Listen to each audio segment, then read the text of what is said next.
നിങ്ങൾ എന്തിനാ ആദർശ സമ്മേളനം നടത്തിയെന്ന് ഞങ്ങൾക്ക് എല്ലാവർക്കും തിരിയുന്നുണ്ട്. നിങ്ങൾക്ക് ആദർശ സമ്മേളനം നടത്താൻ ഒരു വിഷയമില്ലാന്ന് ഞങ്ങൾക്ക് മനസ്സിലായത്. പണ്ടൊക്കെ നിങ്ങൾ എന്ത് ഞങ്ങളോട് പറഞ്ഞു, ഒരു പാർട്ടിനോട് ഞമ്മക്ക് അങ്ങനെ ബഹുമാനോ എതിർപ്പൊന്നുമില്ല, ഞങ്ങൾ അങ്ങനെ വോട്ട് പിടിക്കാൻ പോകലുമില്ല. ഇപ്പോ ആ വടശ്ശേരിന്റെ ലേറ്റസ്റ്റ് പ്രസംഗം ഉണ്ടല്ലോ, അതിന്റെ 1-2 ഭാഗം എടുക്കും. മിനിയാന്ന് മണ്ണാർക്കാട്ട് എന്ന് പറഞ്ഞതാ. മണ്ണാർക്കാട് വെച്ച് നടന്ന ആദർശ, ഇതുപോലെ വെട്ടുപാറയിൽ നടന്നല്ലോ, അതേപോലെ ഒരു ആദർശ സമ്മേളനം പേരോടെല്ലാം ഉണ്ട്. അവരൊക്കെ ഇരുത്തിയിട്ട് വടശ്ശേരി ഹസൻ മുസ്ലിയാരുടെ പ്രസംഗം ഒന്ന് വെച്ചോളൂ. മണ്ണാർക്കാട് അസംബ്ലി മണ്ഡലത്തിലെ വോട്ടവകാശമുള്ള സുന്നി പ്രവർത്തകന്മാരെ, നിങ്ങളിപ്പോൾ കാണേണ്ടത് ആരെയാണ്? കുഞ്ഞി എംസിയെയും അദ്ദേഹത്തിന്റെ അനുജൻ നൂറുദ്ദീനെയുമാണ്. അത് ഈ വരുന്ന 16-ാം തീയതി പോളിംഗ് ബൂത്തിൽ നിങ്ങൾ കാണണം.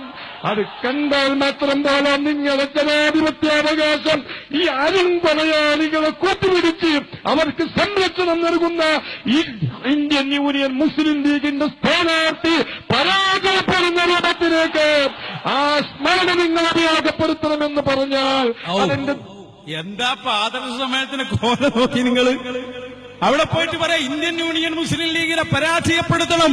സുഹൃത്തുക്കളെ, ഓരോ നേതാക്കളെയും അതിൽ പേരെടുത്തയാൾ പറയുന്നുണ്ട്. കുഞ്ഞാലിക്കുട്ടി സാഹിബിനെ സംബന്ധിച്ച് പറയുന്നുണ്ട്. ഞാൻ എന്തിനാ പറയുന്നത്? ഞാൻ രാഷ്ട്രീയം പറയാനല്ല, പക്ഷേ ഞങ്ങൾക്ക് വേദനയുണ്ട്.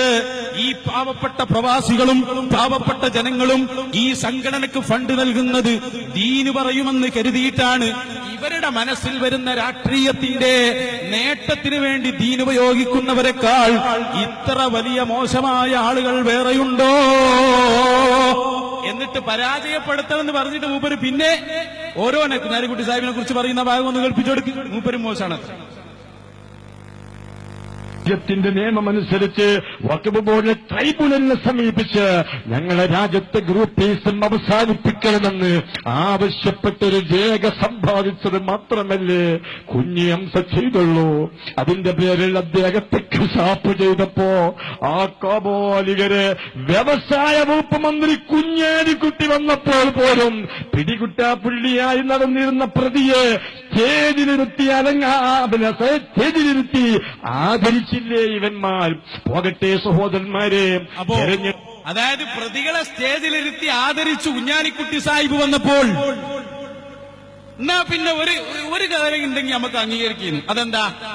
എല്ലാ സമയത്തും ഈ നയാണെങ്കിൽ കുഴപ്പമില്ല. പക്ഷെ ഇപ്പൊ ആരോ അവരോട് പറഞ്ഞു കൊടുത്തു പോയി, അടുത്ത 5 വർഷം കേരളത്തിന്റെ ചരിത്രമനുസരിച്ച് ഇടതുപക്ഷമാകാൻ സാധ്യതയുണ്ട്, അതുകൊണ്ട് ഇപ്പൊ തൽക്കാലം ഒന്ന് അങ്ങോട്ട് പറഞ്ഞു കൊടുക്ക്. എന്നാ വഖഫ് ബോർഡിന്റെ ചെയർമാൻ സ്ഥാനോ ഹജ്ജ് കമ്മിറ്റിയിൽ ഒരു മെമ്പർ സ്ഥാനോ കിട്ടിയേക്കും. ഇതിനല്ലേ ഈ തോന്നിവാസം നിങ്ങൾ ചെയ്യുന്നത്? അല്ലേ? ആണെന്നതിന്റെ തെളിവ് ഞാൻ കൊണ്ടുവരെ എടുക്ക്. പേരോടിന്റെ പ്രസംഗം വെറുതെ പറയല്ല. നിങ്ങളിപ്പോ എന്താ പറഞ്ഞു? മണ്ണാർക്കാട്ട് നടന്ന കൊലപാതകം കാരണമാക്കിയല്ലേ? എന്നാ മണ്ണാർക്കാട്ട് കൊലപാതകം നടന്നത് അറിയാലോ? 20/11/2013, അതായത് 2013 നവംബർ മാസം 20-ാം തീയതി. ആ മാസം തന്നെ 28-ാം തീയതി 2013 നവംബറിൽ പേരോട് നാദാപുരത്ത് നടത്തിയ പ്രസംഗങ്ങൾക്ക് ആ പ്രസംഗം മുഴുവനും കുഞ്ഞാലിക്കുട്ടി സാഹിബിന്റെ മദ്ഹല്ലേ? ആ സിഡിയുടെ പേര് തന്നെ എന്തായിരുന്നു? ലീഗിന് സമവായം, സമസ്തക്ക് സംഘർഷം. അപ്പൊ സമസ്തയാണ് ഇവിടെ പ്രശ്നമുണ്ടാക്കുന്നത്. ലീഗിന്റെ നേതാക്കൾ സംശുദ്ധരാണ്, അവർ ഞങ്ങളുടെ കൂടെയാണ് എന്ന് വരുത്തി തീർക്കാൻ ഒരു സിഡി മുഴുവനും ചെലവഴിച്ചത് ഈ പറയപ്പെട്ട കൊലപാതകത്തിന്റെ 8ാമത്തെ ദിവസമാണെങ്കിൽ ഇപ്പോൾ നിങ്ങൾ 2 വർഷത്തിന് ശേഷം അതെടുത്ത് കാണിച്ച് നിങ്ങൾ പ്രസംഗിക്കുന്നത് എന്തിനാണെന്ന് ഭക്ഷണം കഴിക്കുന്ന എല്ലാവർക്കും തിരിയും. പക്ഷേ മുസ്ലിം ലീഗും നിങ്ങളെ മെയിൻ ചെയ്യുന്നില്ല, ഇടതുപക്ഷവും മെയിൻ ചെയ്യുന്നില്ല, താഴെയുള്ള ഒരാളും മെയിൻ ചെയ്യുന്നില്ല. ഈ ഒരു ബോധം നിങ്ങൾക്കുണ്ടായാൽ നിങ്ങൾ 0 പോയിന്റിലാണ് എന്ന് നിങ്ങൾ എന്നാണോ തിരിച്ചറിയുന്നത് അന്നേ നിങ്ങൾ നന്നാവുള്ളൂ. അവിടെ പേരോട് ചെയ്ത പണി എന്താ അറിയോ? ലീഗ് പല സ്വന്തം ആൾക്കാർ, SKSSF വേറെയും ലീഗ് പല സ്വന്തം ആൾക്കാരും ആണോ? പേരോട് AP സാദിന്റെ പ്രസ്താവന കണ്ട് വായിച്ചിട്ട് ദാ ലീഗ് ഐക്യത്തിന് പിന്നെ തയ്യാർ കാന്തപുരം എന്നൊക്കെ പറഞ്ഞു. അതൊന്നും കേട്ടോളൂ നിങ്ങൾ. അപ്പൊ പിന്നെ നിങ്ങൾക്ക് എന്താ ഈ കൊല നടന്നു നിങ്ങൾക്ക് അപ്പൊ ഓർമ്മല്ലേ? അപ്പൊ നിങ്ങൾക്ക് അവിടെ ഓർമ്മല്ലേ? ഇതൊരു മണ്ണാർക്കാട് മാത്രമാണോ? എത്ര സ്ഥലത്തുണ്ടായി? ആ മണ്ഡലം നിങ്ങൾക്ക് ഓർമ്മല്ലേ? നിങ്ങൾക്ക് തോന്നിയിടത്ത് നിങ്ങളെ രാഷ്ട്രീയം പറയാൻ ഈ ദീനീ സംഘടന ഉപയോഗിക്കുന്നുവെങ്കിൽ ആ കാലം കഴിഞ്ഞിട്ടുണ്ട് മക്കളെ. ഞങ്ങൾ അതിനെ ശക്തമായി പ്രതിരോധിക്കും. ആദർശ സമ്മേളനം എന്ന ബാനർ കെട്ടി വോട്ട് ചോദിക്കുന്ന നിങ്ങൾ എത്ര തരം താഴ്ന്നു പോയി? നിങ്ങൾക്ക് എന്ത് അധികാരം? ഏറ്റവും നല്ലത് അത് വല്ല രാഷ്ട്രീയ പാർട്ടിയാക്കിക്കോളി. മുസ്ലിം ജമാഅത്ത് പേര് ഉഷാറായിട്ടുണ്ട്, വളരെ നന്നായിട്ടുണ്ട്. അപ്പൊ ഏതായാലും പേരോട് അവിടെ കുഞ്ഞാലിക്കുട്ടി സാഹിബിനെ കുറിച്ച് പറയുന്നു കേട്ടോ. ഞങ്ങളുടെ പണ്ഡിതന്മാർ എന്നും പറഞ്ഞിട്ടുള്ളത് അതിന്റെ പുറമെ ചന്ദ്രിക, അതെ ചന്ദ്രികയിൽ നിങ്ങൾക്ക് കാണാം. ചന്ദ്രികയിൽ അതേ കാലത്തുള്ള റിപ്പോർട്ട്, സയ്യിദ് മുഹമ്മദ് അലി ശിഹാബ് തങ്ങളുടെ കാലത്ത് തുടക്കം കുറിച്ച ഐക്യശ്രമങ്ങൾക്ക് ആശാവഹമായ പുരോഗതിയാണ് ഉണ്ടായത്. ഇതിൽ നിന്ന് പിറകോട്ട് പോകാൻ ആഗ്രഹിക്കുന്നില്ല. മുസ്ലിം ലീഗിനോട് മാന്യമായ നിലപാടാണ് ഞങ്ങൾക്കുള്ളത്. മർക്കസ് സമ്മേളനത്തിൽ മുസ്ലിം ലീഗ് നേതാക്കൾ പങ്കെടുത്തത് ഈ നിലപാടിന്റെ ഭാഗമാണ്. ഈ സാന്നിധ്യവും ഐക്യശ്രമങ്ങളുടെ ഭാഗമായാണ് കാണുന്നത്. ആശയാദർശങ്ങളിൽ മാറ്റം വരുത്താതെ സമുദായ ഭദ്രതയും ഐക്യവും സാധ്യമാകണമെന്നാണ് ആഗ്രഹിക്കുന്നത്. ഇതിനുള്ള പ്രവർത്തനങ്ങളുമായി മുന്നോട്ടു പോകുമെന്നും അദ്ദേഹം പറഞ്ഞു. ഇത് കാന്തപുരം ഉസ്താദിന്റെ പ്രസ്താവന ചന്ദ്രികയിൽ വന്നതാണ് ഞാൻ രണ്ടാമതായി വായിച്ചത്. സുഹൃത്തുക്കളെ, അങ്ങനെ മുസ്ലിങ്ങൾ പരമാവധി ഐക്യപ്പെടണം എന്ന് ഞങ്ങളുടെ നേതാക്കൾ ആഗ്രഹിക്കുകയും അതിനുവേണ്ടി സംസാരിക്കുകയും ചെയ്തു. സയ്യിദ് മുഹമ്മദ് അലി ശിഹാബ് തങ്ങൾ അല്ലാഹു അദ്ദേഹത്തിന്റെ ഖബർ സന്തോഷത്തിലാക്കി കൊടുക്കുമാറാകട്ടെ. ആ സയ്യിദ് മുഹമ്മദ് അലി ശിഹാബ് തങ്ങൾ അദ്ദേഹവും ഐക്യത്തിനെയും പച്ചക്കൊടി കാണിച്ചു. വളരെയേറെ പ്രവർത്തനങ്ങൾ മുന്നോട്ട് നീങ്ങി. നിങ്ങൾ ചരിത്രത്തെ സംബന്ധിച്ച് ജനങ്ങൾ മനസ്സിലാക്കണം. വാസ്തവത്തിൽ പലരും തെറ്റിദ്ധരിപ്പിക്കുകയാണ്, തെറ്റിദ്ധാരണ പരത്തുകയാണ്. വാസ്തവത്തിൽ ഞങ്ങൾക്ക് ഇതുകൊണ്ട് യാതൊരു ക്ഷീണവും വരാനില്ല. ഇവിടെ ഇപ്പോൾ തെറി പറഞ്ഞു നടക്കുന്ന കക്ഷികൾ, അവർക്ക് ഞങ്ങളോടല്ല യഥാർത്ഥത്തിൽ വെറുപ്പ്. യഥാർത്ഥത്തിൽ വെറുപ്പ് മുസ്ലിം ലീഗിന്റെ നേതാക്കളോടാണ്. അതിന് സാധാരണ ഞാൻ ഓരോന്നോരോന്നായി ക്ലിപ്പ് വെച്ച് നിങ്ങൾക്ക് ഞാൻ കേൾപ്പിച്ചു തരും. കുഞ്ഞാലിക്കുട്ടി സാഹിബിനോടാണ് ഏറ്റവും വലിയ വെറുപ്പ്. അതുപോലെ ശിഹാബ് തങ്ങളോടാണ് വെറുപ്പ്. ഇ അഹമ്മദ് സാഹിബിനോടാണ് വെറുപ്പ്. ആ വെറുപ്പ് അങ്ങനെയുണ്ടല്ലോ, ചിലപ്പോ ഈ എലീനൊക്കെ കൊല്ലുന്നവർ ചാക്കിലിട്ടിട്ട് അടിക്കലുണ്ട്. അടിക്കുന്ന ചാക്കിനാണല്ലോ കൊള്ളുന്ന എരിക്കാൻ. ആ അടിയാപ്പനി ഇവിടെ ആവശ്യം ഏത്? ആദർശത്തിന്റെ അടി. അതാണ് ഇപ്പൊ ഞങ്ങൾ ചെയ്തുകൊണ്ടിരിക്കുന്നത്. ആദർശം കൊണ്ടുള്ള ഈ നേരിടൽ അത് കുറച്ച് കടുത്തതായിപ്പോ. ഇപ്പൊ എന്താ പറഞ്ഞത്? ഒരു ലീഗിന്റെ സ്വന്തം ആളുകൾ പിന്നെ മറ്റുള്ള ആളുകളൊക്കെ കുഞ്ഞാലിക്കുട്ടി സാഹിബിനെയും ലീഗിനെയും ആക്ഷേപിക്കുകയാണ്. നാദാപുരത്ത് പോയി ലീഗിന്റെ പ്രശംസ പറഞ്ഞ നിങ്ങൾ ആ കൊലപാതകം നടന്നതിന്റെ 8ാം ദിവസമാണ് ഇത് പറയുന്നത്. 2 കൊല്ലം കഴിഞ്ഞിട്ട് ഭരണം മാറുമെന്ന് തോന്നിയപ്പോ ആ കൊലപാതകത്തിന്റെ പേരും പറഞ്ഞിട്ട് നിങ്ങൾ രാഷ്ട്രീയം പറഞ്ഞാൽ ആ മരിച്ച ആളുകൾ പൊരുത്തപ്പെടും. കൈമാരെ നിങ്ങൾ എന്ത് തോന്നിവാസായി കാണിക്കണ്? മാത്രമല്ല ഇതിന് പേരോടതാ ആ സീഡിനെടുക്ക്.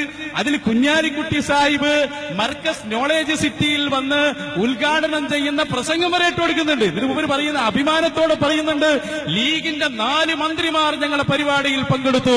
ചോദിക്കട്ടെ, കുഞ്ഞാലിക്കുട്ടി സാഹിബ് പ്രതികളുടെ കൂടെ ഇരുന്ന് ആ പ്രതികൾ കോശാന പാടുകയാണെങ്കിൽ നിങ്ങൾക്കെങ്ങനെ ആ കുഞ്ഞാലിക്കുട്ടി സാഹിബിനെ സ്വീകരിക്കാൻ പറ്റും?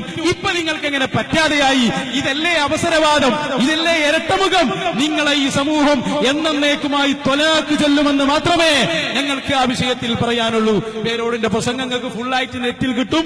ലീഗിന് സമവായം എന്ന പേരടിച്ചു കൊടുത്താൽ ഈ പ്രസംഗം മുഴുവനായി നിങ്ങൾക്ക് നെറ്റിൽ കാണാം. ഇൻഷാ അല്ലാഹ് അതുകൂടി കേൾപ്പിച്ചു. ഇയാൾ തട്ടിപ്പാണ്, പിടിച്ചുകൊണ്ട് ഒരു കുത്തണമെന്ന് പറഞ്ഞപ്പോ മുഖ്യമന്ത്രി വന്നിട്ട് പറയുന്ന അപ്പറഞ്ഞെല്ലാം കള്ളത്തരാണ്. ഈ നമ്മളെയും കൂടി ഓവർടേക്ക് ചെയ്തിട്ടാണ് ഉസ്താദ് പണിയെടുക്കുന്നത് മുഖ്യമന്ത്രി പറയാണ്. കാരണം മുഖ്യമന്ത്രിക്ക് ഒരു പോലെ അസൂയില്ല. അയാൾ അസൂയ എന്ന് പറഞ്ഞത് ഒരു ആലങ്കാരിക ഭാഷ പറഞ്ഞതാ. അപ്പോ മുഖ്യമന്ത്രി മാത്ര, ലീഗിന്റെ 4 മന്ത്രിമാര്, കുഞ്ഞാലിക്കുട്ടി മാത്രം പറയുന്നു കേട്ടോളി. ഇവിടെ അപ്പോ ഏറ്റവും വലിയ കുഞ്ഞാലിക്കുട്ടി സാഹിബ് മർക്കസ് നോളേജ് സിറ്റിയിൽ പ്രസംഗിക്കുന്ന പ്രസംഗം, അതിന്റെ ക്ലിപ്പ് ഒരുപാട് സമയം പേരോട്ട് കൊടുക്കുന്നുണ്ട്. എന്നിട്ട് കുഞ്ഞാലിക്കുട്ടി സാഹിബിന്റെ മദ്ഹ പറയുന്നത് എന്നാ ഇത് പറയുന്നത്? ഇപ്പൊ ഇവൻ ഉയർത്തിക്കാട്ടിയ ഈ കൊലപാതകം നടന്ന 8ാമത്തെ ദിവസം. സുബ്ഹാന ജല്ല ജലാലുഹു. ദീനീ സമുദായം, ദീനിന്റെ ആളുകൾ എന്ന് പറയുന്നവർ ഈ അവസരവാദവുമായി പോയാൽ വടശ്ശേരി മാത്രം പറഞ്ഞാൽ ശരിയാവില്ലല്ലോ. വടശ്ശേരിയും കൂറ്റമ്പാറയും പറഞ്ഞത് AP ഉസ്താദിനെ കൊണ്ട് പത്രപ്രസ്താവന ഇറപ്പിച്ച നിങ്ങൾ ഉസ്താദിനെ കൂടി നാട്ടിക്കാൻ വേണ്ടിയല്ലേ ഈ ചങ്ങാതിമാര് ഈ രൂപത്തിൽ ഇവിടെ പ്രവർത്തിച്ചത്? നിങ്ങൾ ശരിക്കും ചിന്തിക്കണം. ഞങ്ങളെ വിഷയം അതൊന്നുമല്ല. നിങ്ങൾക്ക് വോട്ടുണ്ടായാലും ശരി വോട്ടില്ലെങ്കിലും ശരി, നിങ്ങൾ ആദർശ സമ്മേളനത്തിൽ ഇത് പരാമർശിച്ചപ്പോൾ ഞാനൊന്ന് ടച്ച് ചെയ്തു എന്നേ ഉള്ളൂ. എനിക്ക് ആദർശം തന്നെ പറയാനുള്ളത് കൊണ്ട് ഞാൻ ഇപ്പൊ അത് അവിടെ നിർത്തുകയാണ്. ഇൻഷാ അല്ലാഹ് അത് കുറച്ച് വിശാലമായി മണ്ണാർക്കാട്ടെ പ്രോഗ്രാമിൽ ഞാൻ